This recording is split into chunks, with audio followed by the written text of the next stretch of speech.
Hello, I'm the Dark Master, and welcome back to my video game reviews. In this video, we shall be continuing my coverage of the Kirby series, as well as reviewing the 25th game in the series, depending on what you decide to count. Kirby's Dream Collection Special Edition, or as known in the Japanese original, Hoshino Kabi Ninju Shunen Supersaru Kurekusan, which doesn't really fall into either category of being a mainline game or a spin-off game.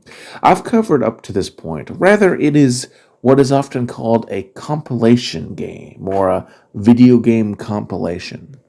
A compilation game is basically a package game that includes multiple games in one. Unlike spin-offs, their reputation is not generally negative or positive. Rather, it seems that their position can range widely, from such beloved compilations such as Super Mario All-Stars and Teenage Mutant Ninja Turtles, the Cowabunga Collection, to absolute dumpster fires like Action 52 or the Sonic Gems Collection. But which end does Kirby's Dream Collection Special Edition lay? Well, let us find out, starting with that developmental history, as always we do in these reviews.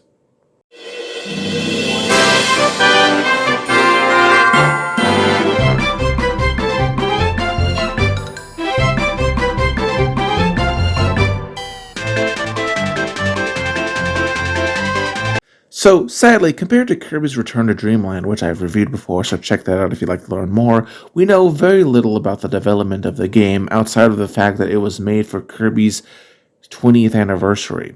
There was some cut content we find in the game files, like how fire was meant to show up in the new challenge stages, as well as cutter, hammer, and stone. Funnily enough, the Japanese original had a few scans of the Kirby manga, but this was removed for the English release for unknown reasons. I also feel it would be a good idea to talk about the game cover. Normally I don't do this, but I think it's very interesting, especially since this is a 20th anniversary release. First, the box art uses a lot of Kirby art from throughout the series history, which, really does capture the feeling of an anniversary. The disc case itself is sort of a wood-burning vibe that depicts all that is found in the game, and is an allusion to an abandoned cover concept originally planned for Kirby Superstar Ultra, which I've reviewed in the past if you'd like to learn more, as well as being a reference to the Palowa wood aesthetic of the original Kirby Superstar Japanese box art. In case you don't know, Paulownia wood is basically associated with high quality in Japan. In the end, it would be released first in Japan on July 19th, 2012, then in North America on September 16th, 2012. Yeah, sorry for all the European and Australian/Oceania Kirby fans out there. You're out of luck. It was never released in those regions. Interestingly, it was also the last first-party Nintendo game released for the Wii, so that's neat. Given this later release, it was not the biggest selling game, only selling about 100,000 copies in Japan and not breaking 1 million worldwide. It did get mostly positive reviews, though. Enough of this pre-review stuff, though. Let's talk about the game proper, starting with the story, for which there is little.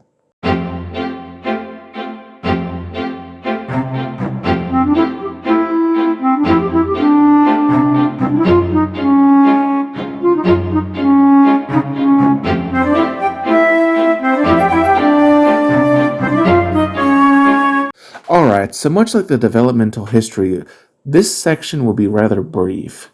In terms of the classic titles, the stories are perfectly preserved, but I'll talk about those more once I get to the gameplay. The Kirby history section mode also doesn't really have much story to speak of outside of confirming Bill Clinton, the European Union, George W. Bush, Harry Potter, the Olympic Games, East Timor, and Obama are all canon to the Kirby universe. Make of that what you will, but it is with the third mode, new challenge stages, where we see a little more, as we see that Magalore has somehow survived the events of Return to Dreamland, which he acknowledges is getting a bit hectic. A very generous way to describe his attempted galactic conquest, but luckily Kirby is very forgiving. As a way to make amends, he has created a theme park of new challenge levels. In case you're wondering why and how Magalore survived slash became forgiven, well, sorry, it's not in this game, and would not be answered until the release of Kirby's Return to Dreamland Deluxe in 2023, 11 years later. So yeah, the plot is a little thin, but frankly, a lot more than what one would expect from a compilation game. But let us now talk about what makes it a compilation game and arguably the most important aspect of any game, the gameplay itself.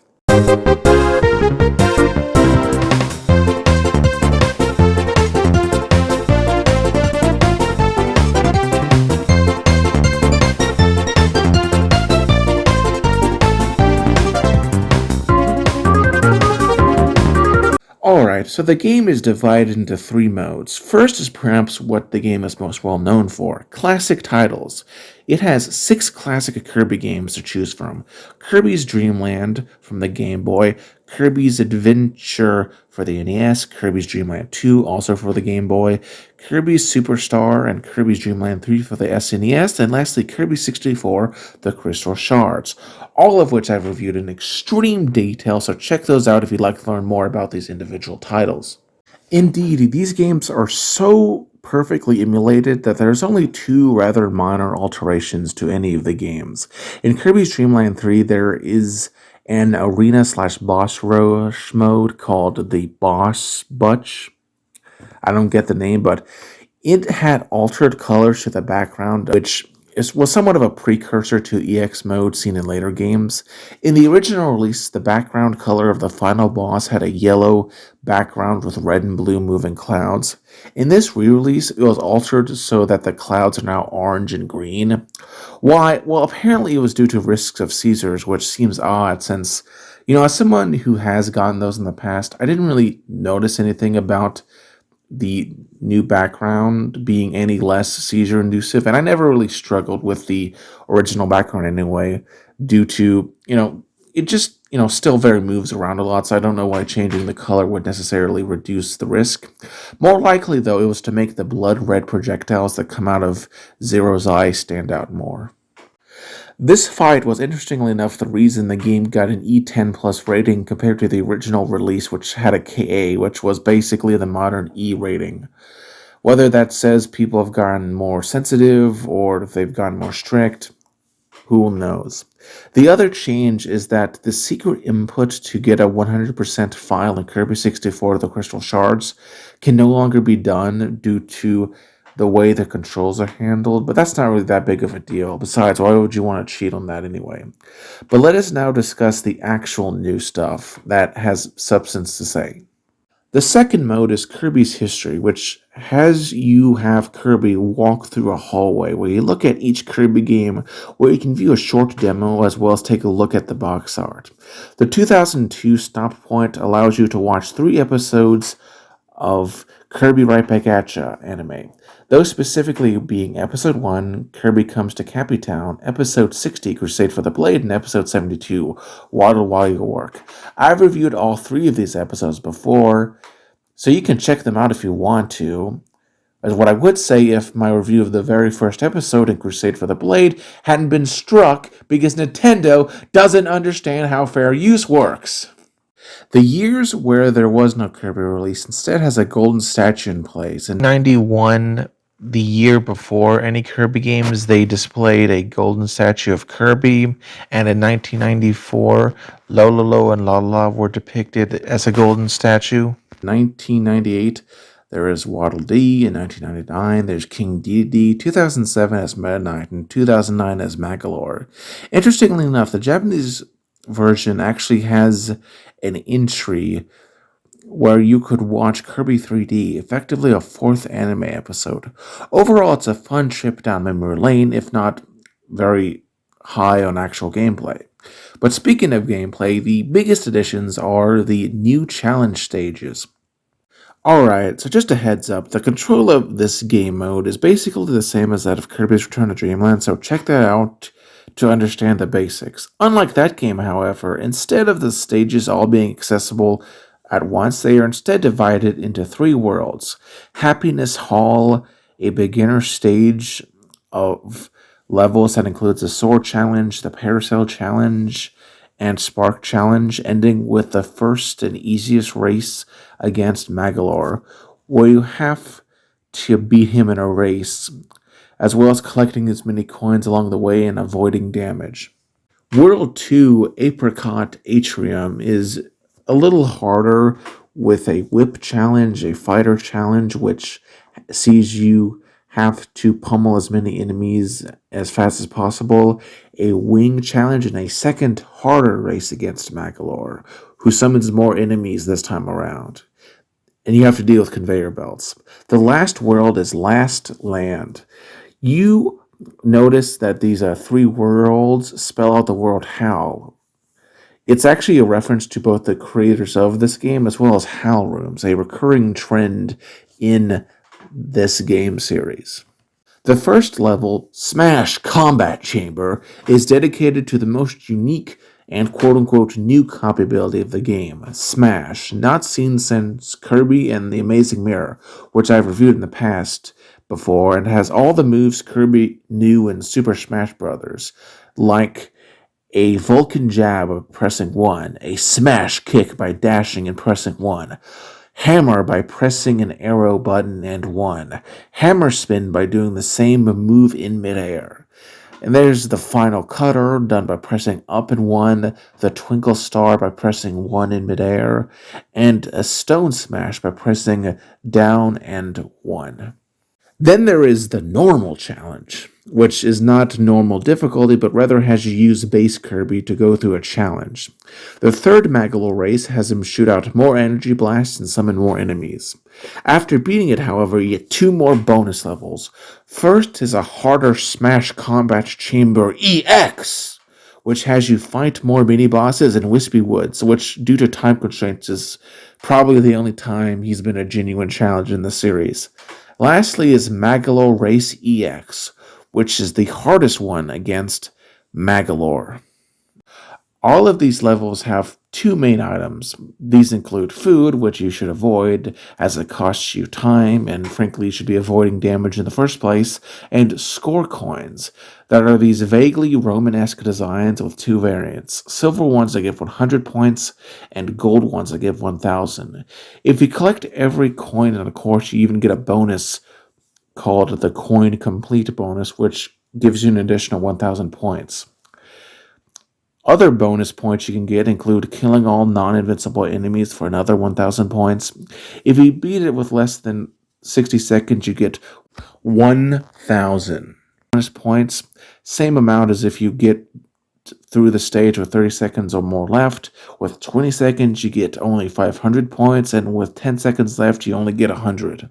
This should go without saying, but don't get hit as you'll lose 100 points, and you get 1,000 points if you take no damage. There are trophies you get for beating stages in certain point conditions like bronze, silver, gold, and platinum, but we'll return to that when we get to the completion requirements.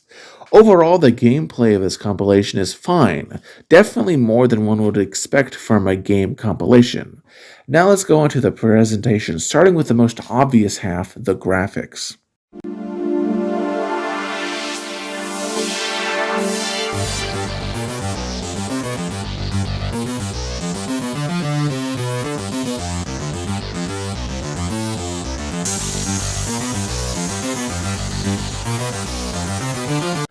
Alright, so the classic games are all for the most part identical to their original releases, outside of the final boss background in Kirby's Dream Land 3 that I mentioned in the last part, as well as the addition of a border that some people dislike, but I personally don't mind. Some would say that this is lazy compared to Super Mario All-Stars, but I'd counter that Kirby games, even compared to those of Mario, have aged extremely well. I mean, even the original Kirby's Dream Land for the Game Boy looks good even today, if simple, not even getting into the fact that of the six games, three already have been remade to some extent or the other. Spring Breeze is effectively in Kirby Superstar a remake of the original Kirby's Dream Land. Kirby's Adventure was remade into Kirby's Nightmare and Dreamland for the Game Boy Advance, and Kirby Superstar got a DS remake, Kirby Superstar Ultra, all of which I've reviewed before if you'd like to learn more. So, as such, honestly, the decision to keep them the same was good. Kirby's History Hall has a real museum vibe to it. The golden columns have Kirby statues on them, but interestingly, there's also statues of Kine, Rick, Waddle Dee, and Koo can show up in random positions. So you get kind of a unique look each time you enter this mode. The new challenge stages, while yes, they do reuse graphical basics from Kirby's Return to Dreamland, but I still think they're done in a unique manner that leaves a bit of an impact due to its uniqueness. There's also some new stone forms seen in the Smash ability, as well as the ones from base Kirby's Return to Dreamland. These include a golden Magalore statue, a Pixel King deity, and a 20th anniversary Kirby Sprite statue in gold. I also think it's the best time to talk about the art book that accompanies this game. It has a lot of trivia and really beautiful concept art of all the games released up to that point. It's really nice and good to keep a hold of. Honestly, again, the presentation is a lot more than one would expect from a compilation, and it looks good, honestly. Now let's go into the second half of the presentation, the music.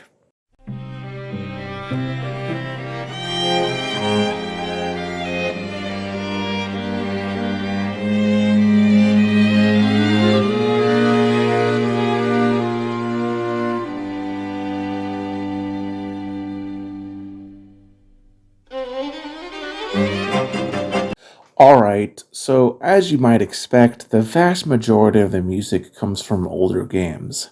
Obviously, the classic titles all have the same music as before, so, check out my reviews of those if you'd like to learn more. The Kirby History Mode has music from each of the games that accompany a specific spot when you're looking at it, including a theme from Kirby's Right Back At Ya. That jazzy glory is just amazing. Honestly, it's just a treat to the ear.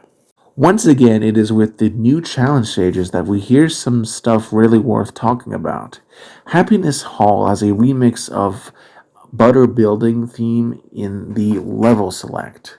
Ripple Field Stage 3 from Kirby's Dream Land 3 can be heard in Apricot Atrium. Last Level's theme is a haunting version of Shiver Star Stage Select's theme from Kirby 64 The Crystal Shards. Of these, the challenge theme from Kirby's Return to Dreamland also shows up for the average copyability challenge stages, and it sounds good with percussion that really makes you eager to fight someone and a C minor. The first two races against Magalore use Road to Victory, the theme from the arena in Return to Dreamland. The classic boss battle theme from Kirby Superstar shows up in the Fighter Challenge.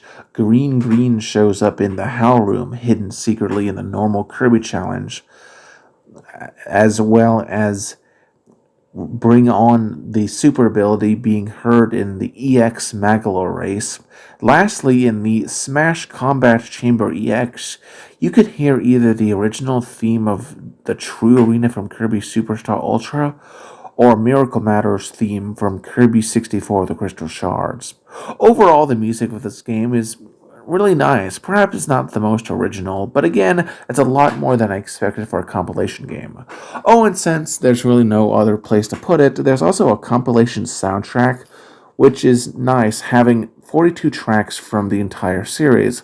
I listen to it when I drive to work sometimes, and man, the list of tracks does a great job encapsulating the franchise in all its glory. Now let's go on to the enemies you shall face in this adventure.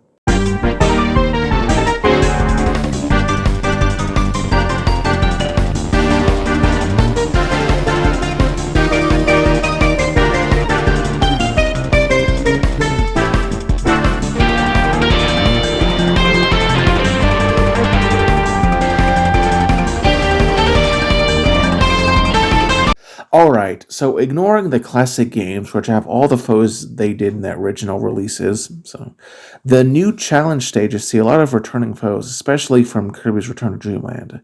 Since you're limited to the abilities specified for the stage, both the non-copy ability bearing enemies and the copy ability bearing enemies will be discussed as one.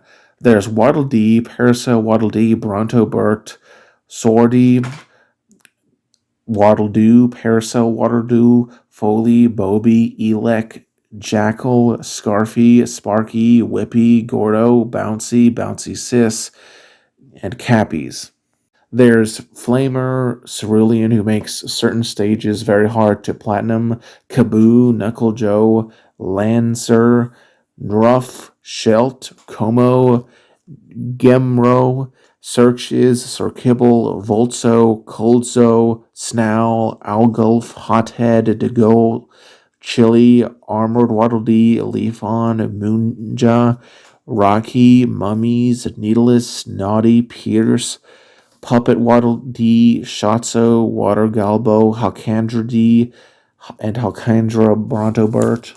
However, there is one common enemy worth more than a quick mention, that being Gold Waddle Dee, in its last appearance as an actual enemy, last seen in Kirby's Squeak Squad.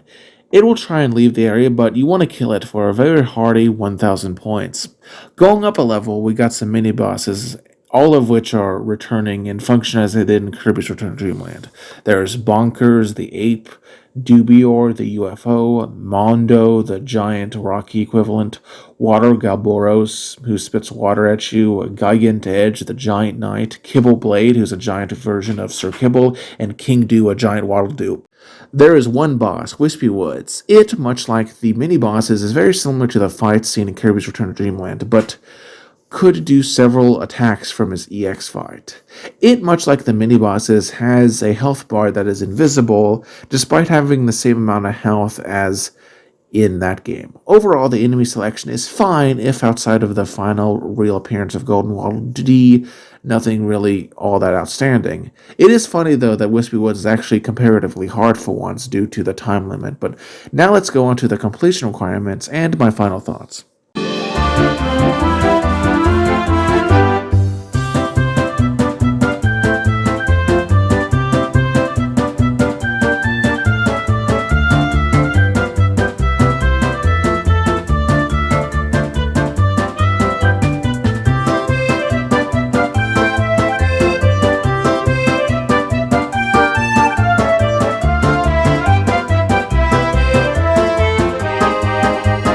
Alright, so in addition to the completion requirements of each classic game, which admittedly, when taken in their entirety, do make this one of the longest games to 100% complete, but with regards to the stuff most people actually care about, i.e. the new stuff, well, you have to get platinum medals on each of the stages, which gets you the King Trophy.